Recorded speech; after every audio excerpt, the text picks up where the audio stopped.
Kay duha ra higalaygsoon no ang legitimate no si Abayawe og ang kaning kaaway no nagtakuban sa laing mga makagagahom. Ang pangutana higalaygsoon, unsa ang makapasuko sa ato ang makagagahom? Elder Jaren? Ang tubag higalag igsuon kung unsa gyud ang makapasuko sa atong makagagahom niya sa Salmos 78 bersikulo 58 kay ilang gihagit siya sa pagkasuko tungod sa ilang mga hatag-as nga dapit ug ilang gipaabugho siya tungod sa ilang mga larawan nga linilok. So usa nga nakahagit sa kapungot o kasuko sa atong Elohim. Kini yung pagsimba nato ining mga linilok nga mga larawan, mga higalag igsoon. Ngano man tungod kay kini nga mga buhat insulto ni sa makagagahom. Siya ang naghatag nimo gininhawa. Siya ang naghatag nimo kusog nga inig bukas sa imong mata inig kabuntag.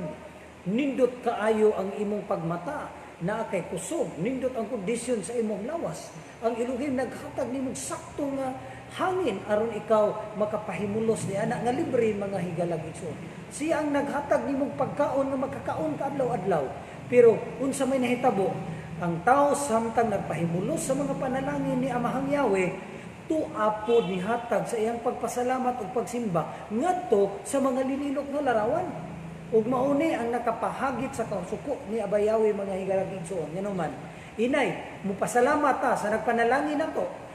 Mupasalamat ta mosimba ta sa naghatag natong kinabuhi. Na unsa man nga ang mga katawhan tuan naman ni simba aning mga hinimo sa mga tao nga mga larawan giisip na pud nilang ilang makagagahom mga higalag igsoon naghimo ta sa Elohim nga makapangabugho siya higalag igsoon mo ning usa ka paagi nga kapasuko ta ni Abay Yahweh kinigyong pagsimba nato aning mga linilok nga mga kinulit nga mga larawan nga gipangsimba karon sa mga kanasuran sa kalibutan.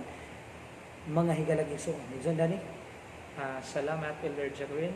So kining klase sa pagtulunan ngayon ani gisuwat ni Haring David no Salmo higalag igsoon mga usa ka libo na katuig before sa Bisaya higalag igsoon kaning karaan na dinhi nga klase sa pagtuo kini pagsimbag mga ridul ug larawan recycle ra dinhi nga klase sa pagtuo nga nakapasuko ni Yahweh sa unang panahon hangtod karon kay recycle ra dinhi nga klase sa pagtuo.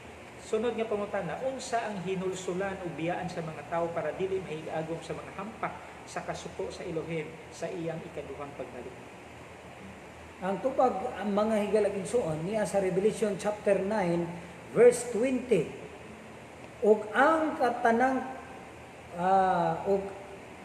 tanang uban pa sa mga tao nga wala mga matay pinaagi sa maong mga hampak kini sila wala managhinulsol sa mga nagbuhat sa ilang mga kamot ug wala usab nila biyai ang pagsimbag mga yawa ug mga larawan nga bulawan ug lapi ug tumbaga ug bato ug kahoy ug nga dili makakita ni makadungog ni makalakaw.